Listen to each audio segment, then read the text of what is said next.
High বন্ধুরা, আশা করি তোমরা সকলে ভালো আছো। আমাদের ইউনিভার্সাল কোচিং সেন্টারে তোমাদের স্বাগতম। আচ্ছা, তো আমরা নিশ্চয়ই দেখেছো যে আজকে কী নিয়ে আলোচনা করবো না, সিরাজদৌল্লা নাটকটার কোশ্চেন সম্বন্ধে আলোচনা করবো। ঠিক আছে, নাটক কি সিরাজদৌল্লা। একটা রিকোয়েস্ট তোমাদের কাছে, এত কষ্ট করে ভিডিওগুলো করা, প্লিজ লাইক শেয়ার করো আর কমেন্টটা জানাও কেরকম হচ্ছে ভিডিওটা, ভালো হচ্ছে না খারাপ হচ্ছে। ঠিক আছে, এই কোশ্চেনগুলো আসবেই কিন্তু, হ্যাঁ, এটা মাথায় রাখো।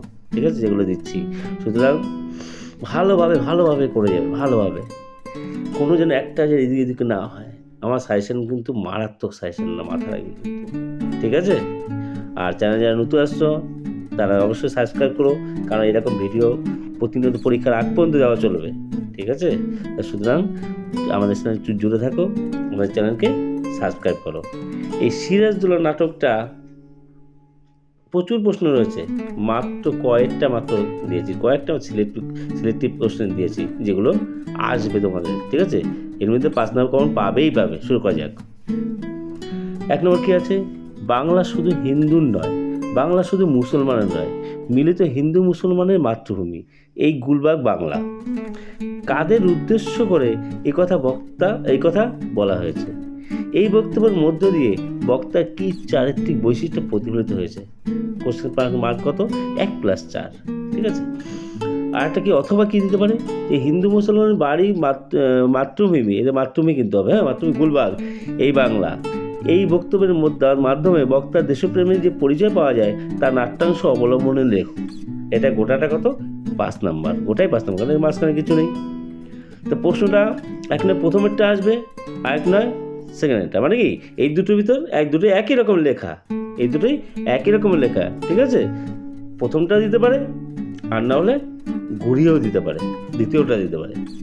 ঠিক আছে, কারণ একটা লাইন দিয়ে তোলা, দেখো, বাংলা শুধু হিন্দুর নয়, বাংলা শুধু মুসলমানের নয়। ঠিক আছে, বুঝে গেল কি বললাম?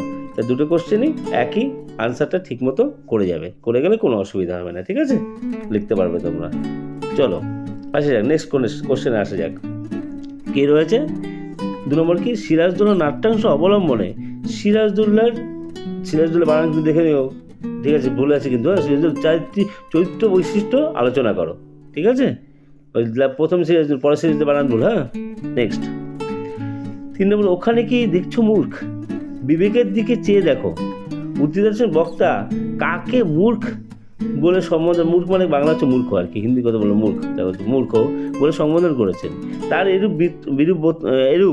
বিরূপ একটা বিরূপ হয় বানানটা, হ্যাঁ, বিরূপ মন্তব্যের কারণ কি? ঠিক আছে, 1+4। অথবা একটা কি কোশ্চেন আছে? ওখানে কি দেখছো মূর্খ? বিবেকের দিকে চেয়ে দেখো। বক্তা কে? উদ্দিষ্ট ব্যক্তির প্রতি বক্তার কি মনোভাব লক্ষ্য করা যায়? নেক্সট। আচ্ছা, 4 নম্বর কোশ্চেন কি? বাংলার মান সাহায্য করুন। সিরাজ কাদের কাছে এই সাহায্যের আবেদন জানিয়েছেন? কেন তিনি এই সাহায্যের প্রত্যাশী হয়েছেন? কোশ্চেন মার্ক কত? 1+4। ঠিক আছে, অথবা বাংলার মান মর্যাদা, এই কোশ্চেন দিয়ে তোলা বাক্য, হ্যাঁ, বাংলার মর্যাদা, বাংলার স্বাধীনতা রক্ষার প্রয়াসে আপনারা আপনাদের শক্তি দিয়ে, বুদ্ধি দিয়ে সর্বরকমে আমাকে সাহায্য করুন। কোশ্চেন শেষ হয়ে গেল। সিরাজ কাদের কাছে কি সাহায্যের আবেদন জানিয়েছিলেন? এই গোটাটা কত? 5। তাহলে দেখো, দুটোই আগের মতো, ঠিক আগের মতো, দুটোই এক লাইন দিয়ে তোলা, তা দুটো প্রশ্ন দিয়ে একই হবে, সেম। বুঝেছি কি বললাম? আচ্ছা, চলা যাক, নেক্সট প্রশ্নে চলে যাক। হ্যাঁ, 5 নম্বর কি? মুন্সিজি এই পত্রের মর্ম সভাসদদের বুঝিয়ে দেন। কে কাকে পত্র লিখেছিলেন? এই পত্রে কি লেখা ছিল? কোশ্চেন মার্ক কত? 2+3। বুঝতে পারছি কি বললাম? এই যে কোশ্চেনগুলো কিন্তু সাংঘাতিক ইম্পর্টেন্ট, একটাও ছাড়বে না কিন্তু। আর মাত্র একটা কোশ্চেন আছে, লাস্ট কোশ্চেন মাত্র। তাহলে কটা দেবো? তাহলে 6টা। 5 নম্বর চলছে, লাস্ট একটা, এইটাই লাস্ট। সেটা কি? 6 নম্বর, বাংলার ভাগ্যাকাশে আজ দুর্যোগের ঘটনাটা ঘন ঘটা হলো। বক্তা কে? বক্তার এমন ধারণা হওয়ার কারণ কি? 1+4 হয়ে গেল কটা?